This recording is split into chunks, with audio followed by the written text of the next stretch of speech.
और आज की हमारी मंजिल होने वाली है मंडावा।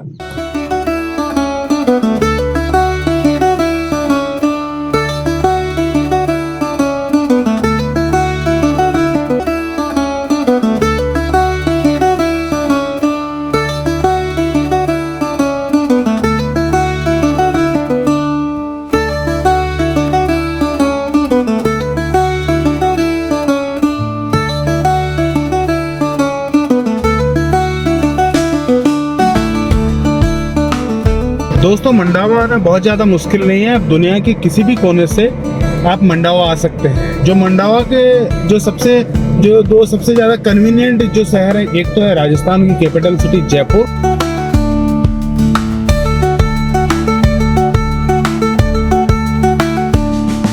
और दूसरा है इंडिया की कैपिटल सिटी दिल्ली। और दोनों ही जगह से लगभग ये एक जैसी ही दूरी पड़ती है। जयपुर से ये लगभग 170 किलोमीटर दूर है और दिल्ली से ये लगभग 200 किलोमीटर दूर है। और दिल्ली से अगर आप आ रहे हैं तो दिल्ली से झुंझुनू, मुकुंदगढ़ और फिर मंडावा आ सकते हैं, और किसी भी रोड पब्लिक ट्रांसपोर्ट से आ सकते हैं। और अगर आप जयपुर से आ रहे हैं तो जयपुर से कोई भी रोड ट्रांसपोर्ट के जरिए आ सकते हैं। आप आधी दूर तक ट्रेन से भी आ सकते हैं। और अगर जयपुर से आना है तो आपको जयपुर से पहले आना है सीकर, फिर आना है लक्ष्मणगढ़ और फिर आना है मुकुंदगढ़। ये मुकुंदगढ़ का शहर है, मुकुंदगढ़ शहर है भाई। रोक दिया है यहाँ पानी के बीच में भाई, लेकिन ना इधर में ये साला इनका ना ड्रेनेज सिस्टम नहीं है। मैं देखा राजस्थान में प्राय शहरों में साला यही हाल है इनका।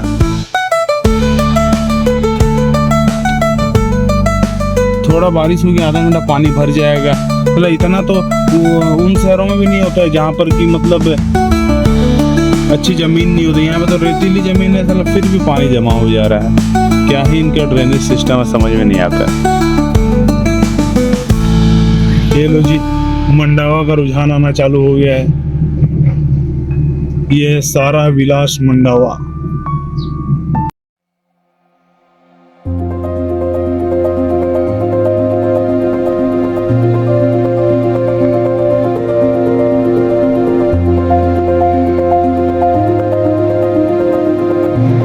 और ये भी हम एंटर कर चुके हैं मंडावा में। ये मंडावा की गलियां हैं। तो मैं पहुंच चुका हूं अभी मंडावा, और सबसे पहले हम स्टार्ट कर रहे हैं कुछ ऐसी लोकेशन से जहां पे बहुत बड़ी बड़ी फिल्मों की शूटिंग हुई है। और सबसे पहले एक चीज़ बता देना चाहता हूं कि यहाँ के लोग इतने अच्छे हैं और इतने मेहमान नवाज है ना, आपको पता ही नहीं चलेगा कि आप घर से इतनी दूर हैं।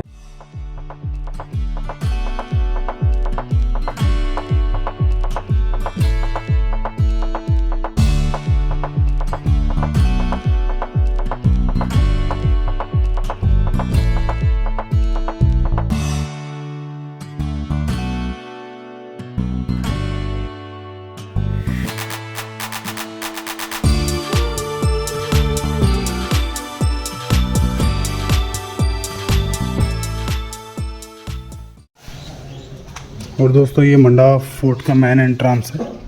यहाँ पे कुछ टिकट का भी सिस्टम है, वो भी हम देखेंगे। ये मंडावा फोर्ट का प्रांगण है। ये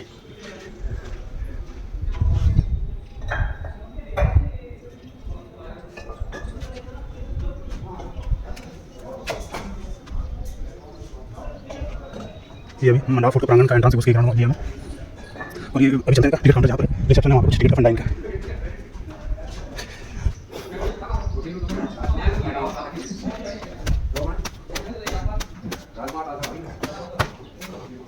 और ये भैया इनका जो बड़ी रिसेप्शन है। नमस्कार जी साहब, टिकट है 250। हाँ जो सर।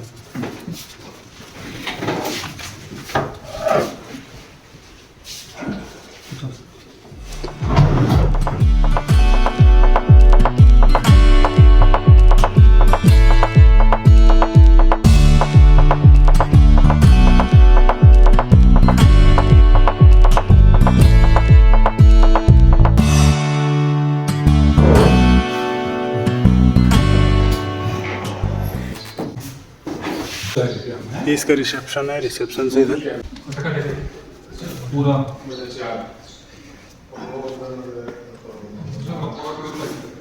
क्या साहब आपका गुड नेम क्या होगा? भंवर सिंह नाम है। भंवर सिंह जी। भंवर सिंह जी, ये कौन सी जगह है?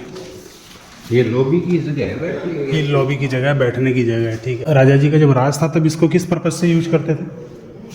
जब तो राजा और उसके नवरत्न बैठते थे उस जमाने में होटल नहीं था, नहीं है। हाँ नहीं, होटल नहीं था जब, हाँ उस समय जब ये महल था तब उस समय ये तो राजा की कुर्सी है दोनों। ये दोनों राजा जी की कुर्सियाँ थी नहीं? और ये यहाँ मंत्रीगण बैठते थे उनके। ठीक है, इस जमाने में तो था ही नहीं। ठीक है। ये तो 1980 में कन्वर्ट हुआ था ये। हाँ 1980 में। और बिया सिंह चालू हो गया। भैरव सिंह जी के 2 फैसले थे, हाँ। गढ़ किले कन्वर्ट और 12 नीति कमाने। ये राजा जी की ये सिंहासन है। बैठ के मैं भी थोड़ा सा राजा जी वाला फील ले लेता हूँ। अगर उस जमाने में ऐसे बैठ जाता तो शायद गर्दन उतार के साइड में रख दी जाती।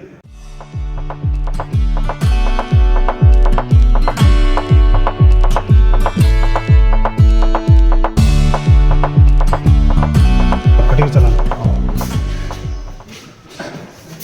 ये लॉबी थी, यहाँ पे बैठते थे। ये गलियारा है।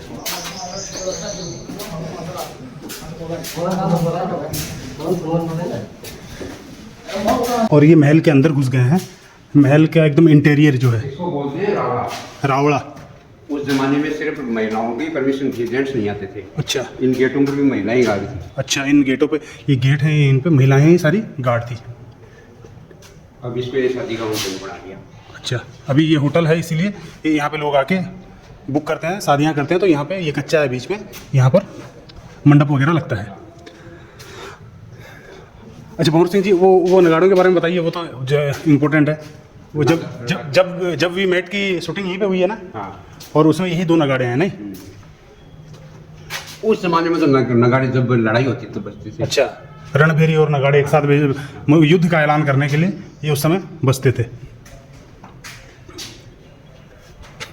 आज की तरह रात के थोड़ी बहुत दिनों के बाद नगाड़ा बजने के बाद ही लड़ाई चालू होती है। बहुत नियम कानून से चलते थे। ये उस जमाने के हथियार है। ये ढाल है। ये अधजल गगरी छलकत जाए, जो सुना है ना, वो ये गगरी होती है। यही होती है वो गगरी, जो कहावत है ना, अधजल गगरी छलकत जाए। अगर ये गगरी इतनी रहेगी तो छलकेगी, अगर पूरी भरी होगी तो नहीं छलकेगी और पानी नहीं गिरेगा। ये जो कहावत आई है वो इसी से आई है।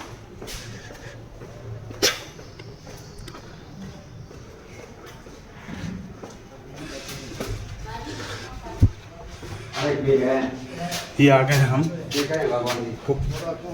राजमहल के एकदम पीछे। एक गार्डन बना हुआ है और ये दरवाजे हैं।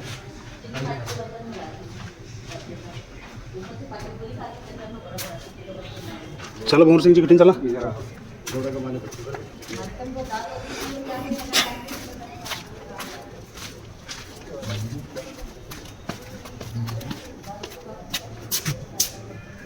ये पूरे रूम वगैरह बने हुए हैं।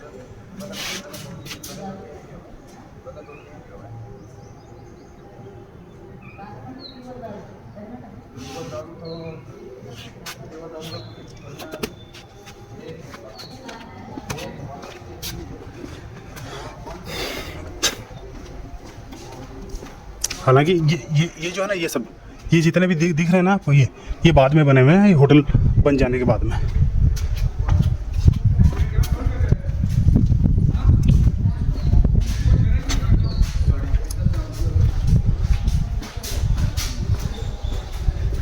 भंवर सिंह जी, ये रास्ता उस जमाने में किस पर्पज के लिए यूज होता था? 4 गेट है इसके लिए। अच्छा, इस दुर्ग के 4 गेट हैं। और ये किस घोड़ों के पर्पज से यूज होता था क्या? नहीं, और सेना तो आगे लड़ाई होती है, अगर कुछ दिक्कत हो तो पीछे के गेट से निकल जाते थे, दुर्ग उर्ग सब छोड़ छाड़ के नहीं? हाँ। अच्छा, अभी ये जहाँ यहाँ है, ये क्या जगह है? ये उस जमाने के अंदर तो राजा बैठा था यहाँ। उस जमाने में यहाँ पर राजा जी बैठते थे यहाँ और पर। वहाँ भी राजा जी बैठते थे। वहाँ बात नहीं कर रही थी। आजकल इसको क्या कर दिया? वहाँ पर राजा जी किस पर्पज के लिए बैठते थे यहाँ पर? जनता की जन सुनवाई के लिए। अच्छा, जनता की जन सुनवाई के लिए यहाँ पे राजा जी बैठते थे। और आसपास में लोग बाग, गांव के लोग वगैरह बैठते थे और यहाँ पे सुनवाई होती थी। उनके जो समाज के जो भी मुद्दे हैं, कोई और जैसे भी किसी भी प्रकार के मुद्दे हैं। लेकिन आज ये मैरिज गार्डन के रूप में यूज हो रहा है। विदेशियों को बड़ा ग्रुप आता तो यहाँ तो सर्विस वाले रहते हैं। अच्छा, यहाँ उनका खाना बनता है। अच्छा, यहाँ इन दोनों पे छतरियों में बाहर लगती है। इसको अभी बनाया है और इन दोनों छतरियों में बाहर लगती है। ये दोनों, इसको छतरी बोलते हैं, राजस्थान की लोकल भाषा में इसको छतरी बोलते हैं। इन दोनों छतरियों में ये दोनों छतरियों में बाहर लगते हैं जो ड्रिंक्स वगैरह। नाचने गाने का और प्रोग्राम यहाँ साइड में टेबल रखती है। बीच में यहाँ पे नाचने गाने का प्रोग्राम होता है और साइड में इधर में टेबल वगैरह लगते हैं खाने वगैरह का। और वो एकदम लास्ट में बठीन बोर वो भाई छुप के पीवा की बार वापरनी साइड में। अच्छा, तो भाई जो छुप के पीते हैं उनके लिए उधर पीने का भी साधन। देखो भाई, कोई आए किसी को फैमिली के साथ आओ, कोई अगर किसको छुप के अगर मूड बनाना हो, मौसम बनाना हो तो ले भाई, ये जगह है इधर में।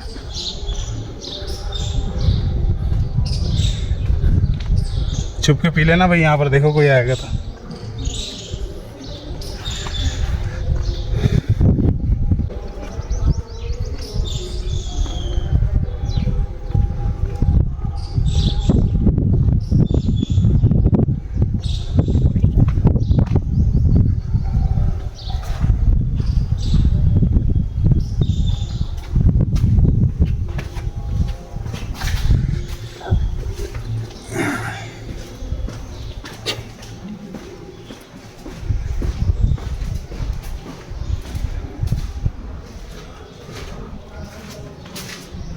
भाई फील करो कि उस ज़माने में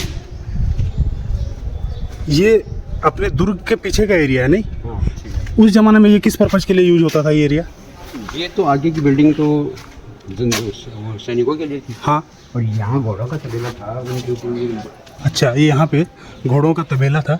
वो तभी घोड़े तो ना ही घोड़े रहे और ना ही तबेला रहा, और तबेलों की जगह इंसानों के रहने के रूम बना दिए हैं।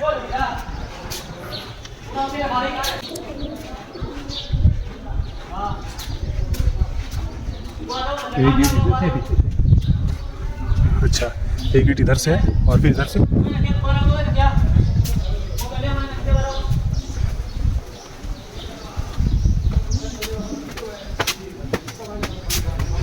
आपको बता दूं कि इस होटल में ना देश विदेशों से बहुत सैलानी आते हैं। खैर अभी तो ऑफ सीजन है, लेकिन ठंड में ना प्राय यहाँ पे आते हैं। मैं पहले भी यहाँ आ चुका हूँ और यहाँ पे आकर के ना भाई यहाँ पे पड़े रहते हैं। ये स्विमिंग पूल है यहाँ पर। नो डाइविंग, क्योंकि सिर्फ 4 ही फुट का है तो इसमें क्या ही डाइविंग होगा।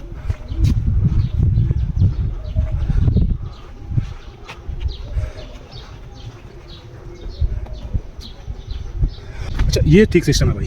यहाँ पे क्या है ना, वो कुछ मोटराइज सिस्टम करके यहाँ से बहता हुआ पानी जाएगा और एक अलग ही व्यू आ रहा है यहाँ से। पूरा रॉयल फील मिलेगा भाई आपको यहाँ पर, चिंता की कोई बात ही नहीं है।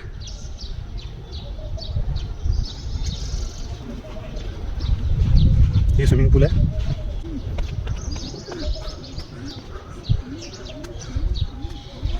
गौर सिंह जी, इसके बारे में बताओ जरा। ये तो स्पा की बिल्डिंग थी, अब तो बंद कर रखी है। अच्छा, ये स्पा की बिल्डिंग है, सीजन चालू होने से चालू होता है। लेडीज और जेंट्स अलग अलग। लेडीज़ और जेंट्स अलग अलग है। स्पा है, जिम भी है शायद नहीं? हाँ जी। स्पा है, जिम है, लेकिन अभी ऑफ सीजन है, गर्मियों का टाइम है बोल करके। इसमें क्या है कि मार्च से अगस्त तक आते हैं, जैसे मई जून में आती है शूटिंग। अच्छा, मई जून में आते हैं शूटिंग वाले। और हिंदुस्तान के कंट्री का नाम फिल्म करते हैं, देखने में सुंदर लगते हैं। अच्छा, क्या क्या अगर आपकी मिसेज है वो बात अलग है। हाँ आपकी बुआ जी आपके साथ है, आपकी सिस्टर है, आपकी बच्ची है, हाँ जी। और शाम को आपको यहाँ हीरोइन मिल जाए ना, हाँ, तो आप यूं नीचे देखो। अच्छा, मतलब इनके एक अंगुल की पेंटी होती है सर जी। अच्छा, एक अंगुल की। हाँ, वो सिर्फ एक अंगुल। मतलब कपड़ों से कोई लेना देना नहीं है। एक हाथ में शराब है, एक हाथ में सिगरेट गोदाम है। ये हमारे मतलब जो हिंदुस्तानी हीरोइन होते हैं इनका भी यहाँ लेके। हाँ, हिंदुस्तान की हीरोइन सिर्फ 2 हीरोइन हैं। एक तो कंगना रनौत, हाँ वो जैसे अपनी बच्ची कपड़ा पहन के निकलती है। हाँ हाँ। और एक मिनी फिल्म है कृति सेनन। अच्छा वो 2 हीरोइन तो कपड़े पहन के निकलती है। अच्छा, वो तो साफ गंदा शाम है। शराब से लोग बात पीते हैं, लेकिन सलमान खान 2 घंटे खड़ा करता है। 2 घंटे खड़ा खड़ा शराब पीता है। उसको मैन बॉडीगार्ड है शेरा। शेरा, हाँ। तो उसकी टोपी अपनी यहाँ लगती है, कितना बड़ा शेर। किसका वो शेरा का सिर बहुत बड़ा है क्या? हाँ भाई, बहुत अच्छा। बहुत अपने इधर से आए थे, ये पूरा एरिया हमने अभी घूमा। रात को लगता है यहाँ गेस्ट हाउस। ये सामने वाली बार बन जाती है। उधर हमने अभी स्विमिंग पूल वगैरह देख करके आए हैं, और अभी अपन ये रूम्स वगैरह है, अब अपन वापस इधर से जाएंगे। यहाँ पे बार वगैरह लगता है। जल्दी गर्मी लगे।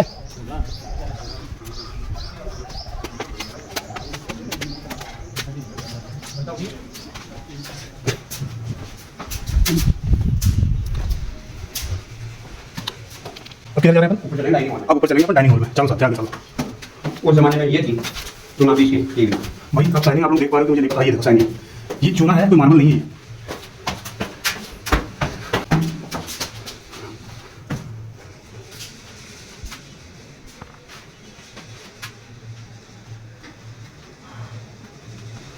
भाई भूल भुलैया भी बहुत है।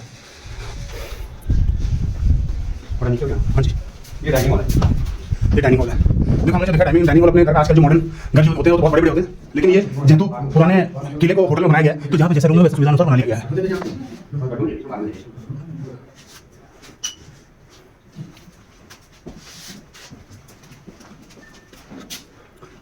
ये अलग अलग गैलरी में डाइनिंग हॉल्स है।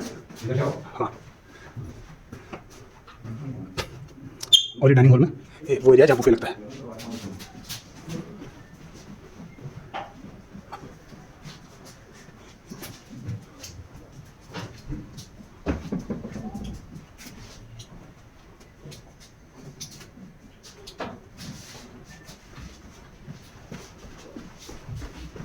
आज तो बहन साहब को जमाने शेर की शिकार होती थी। आज तो आजादी। ये देखो, ये राजा और कोई अंग्रेजी ऑफिसर है जिन्होंने शेर का भी शिकार किया था। और ये wedding procession Yuvraj of Jodhpur 2013 का है, यानी कि रॉयल फैमिली है। 18 मार्च 2010 की फोटो है। मंडावा, कंवर शिवर्जन सिंह मंडावा। साहब ये जो अभी डाइनिंग हॉल है, ये पहले जब ये दुर्ग था तब ये किस पर्पज़ के लिए यूज होता था ये एरिया? यहाँ एक कुर्सी लगती थी अच्छा और वो मोटा टाइप की और जनता नीचे बैठती थी। अच्छा, जब से गुप्त मीटिंग हो ना। हाँ हाँ, अच्छा, सीक्रेट मीटिंग चैम्बर था ये मतलब। चलो साहब आगे बढ़ो। ऐसे होना। अच्छा, ये जितने भी दरवाजे हैं राजा महाराजा तो बड़े लंबे चौड़े होते थे, तो ये दरवाजे इतने छोटे छोटे थे। जी, उसमें क्या है कि जैसे आप नीचे तो आप देखोगे नीचे हो जाओगे और मैं यहाँ खड़ा हूँ हाँ हाँ, तो नाक आ गया। अच्छा, अब बड़ा गेट है, मेन गेट, हाँ। वो बंद रहता है। उसमें एक छोटी मोरी है, तो मोरी में घुसने वाला पहले यूं पक जाएगा, फिर यूं है ना झुकेगा वैसे, जैसे झुक के निकलेगा वैसे गर्दन उड़ा दी जाएगी। आज की तरह श्रीलंकन थोड़ी गेट बंद है, ऊपर से बमबारी होती है। और ये तो गेट को तोड़ के आदमी अंदर आता था। और ये जो मेन एंट्रांस है, हम लोग उधर से घुसे थे ना, यहाँ पे महिलाएं, यहाँ पे जो मीटिंग वगैरह होता था उसको चुपके से देखते थे बिना मर्दों के सामने जाए।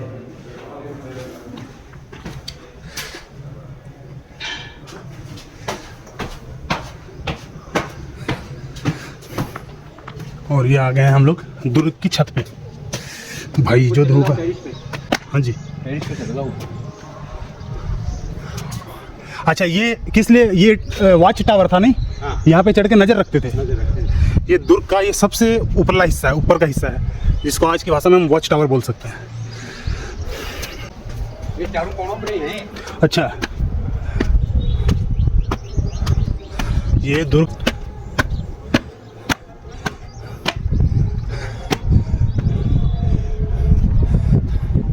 ये लो जी, ये मंडावा शहर है और ये मंडावा दुर्ग के चारों तरफ 4 कोनों में 4 वॉच टावर के में से एक के ऊपर है अपन।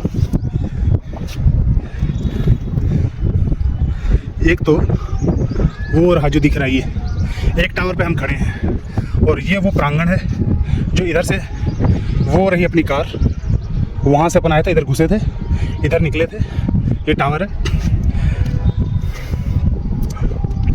आपको मैं चारों तरफ से एक लुक दे देता हूँ फिर बताऊंगा।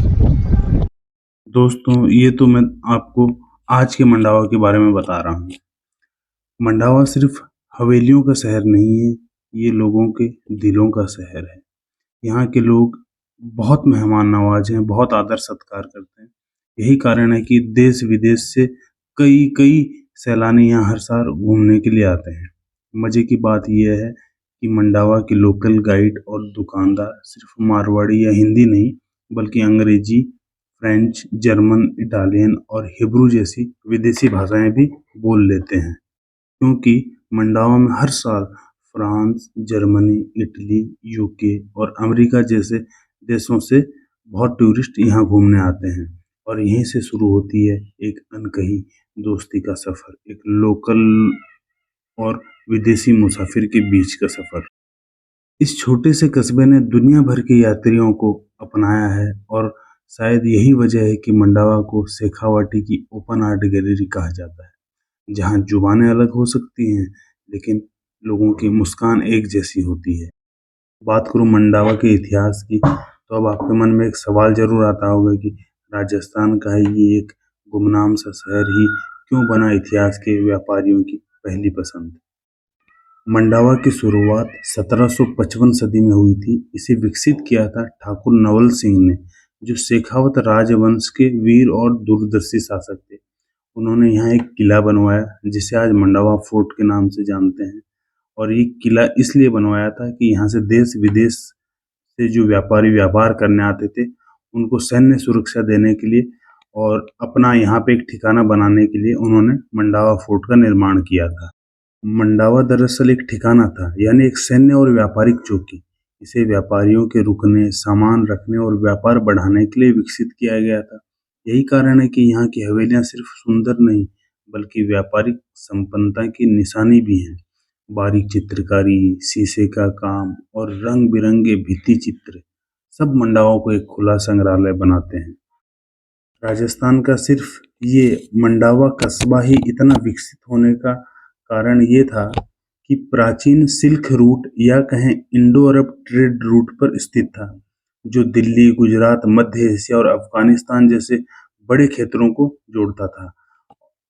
व्यापारी ऊँटों के काफिलों के साथ मसाले, कपड़े, धातुएं, गहने और अफगानी सूखे मेवे लाते थे और यहीं रुकते थे, यहीं सौदे होते थे और ये रूट चीन तक जाता था। मंडावा एक कैरावनसराय टाउन की तरह था, यानी एक ऐसा नगर जहां व्यापारियों के काफिले विश्राम करते थे, इसलिए यहाँ हवेलियां बनी, धर्मशालाएं बनी और व्यापार फला फूला। इन व्यापारियों ने मंडावा में सुंदर हवेलियां बनवाई, जैसे गोयनका हवेली, सेठ नीमचंद हवेली, चोखानी डबल हवेली, थालोर हवेली, झुंझुनू हवेली और यहाँ पर एक एक क्या कई सारी यहाँ पर यूरोपियन शैली में बनी हुई हवेलियां भी हैं। आज का मंडावा सिर्फ एक टूरिस्ट डेस्टिनेशन नहीं बल्कि वो जगह है जहाँ इतिहास, कला और सिनेमा एक साथ सांस लेते हैं। यहाँ पर पीके और बजरंगी भाईजान जैसी मशहूर फिल्मों की शूटिंग भी हुई है, जिसने इस शहर को बॉलीवुड के नक्शे में एक खास जगह, एक खास पहचान दिलाई है। इन फिल्मों की कहाँ शूटिंग हुई ये मैं आपको आगे चलकर बताऊंगा। बात करूं आज के मंडावा की, तो जो कभी राजस्थान के व्यापारिक इतिहास में एक प्रमुख केंद्र हुआ करता था, आज धीरे धीरे अपने उस पुराने व्यापारिक युग के अंत की ओर बढ़ चुका है। एक समय था जब मंडावा में कारवां रुकते थे, हवेलियों में सौदे होते थे और व्यापारियों की चहल पहल हर गली में देखी जा सकती थी। सिल्क रूट, रेशम मार्ग या एक ऐतिहासिक कस्बा व्यापार, कला और संस्कृति का संगम था। लेकिन समय के साथ जैसे जैसे आधुनिक व्यापार के मार्ग बदले, रेल और सड़क मार्गों का विस्तार हुआ और नए शहरों का विकास हुआ, वैसे वैसे मंडावा का पारंपरिक व्यापारिक महत्व घट गया है। पुराने व्यापारी परिवार अब यहाँ तो या तो शहरों की ओर पलायन कर चुके हैं या फिर उनके व्यवसाय बदल चुके हैं। आज मंडावा एक टूरिस्ट डेस्टिनेशन सिर्फ बन चुका है। हवेलियों, किलों और फिल्मों की शूटिंग के लिए मशहूर, परंतु जो जीवंतता व्यापार से आती थी वो अब इतिहास बन चुकी है। यह मंडावा के व्यापारिक युग का अंत था, एक ऐसा युग जिसने शहर को समृद्ध, जीवंत और ऐतिहासिक बनाया था।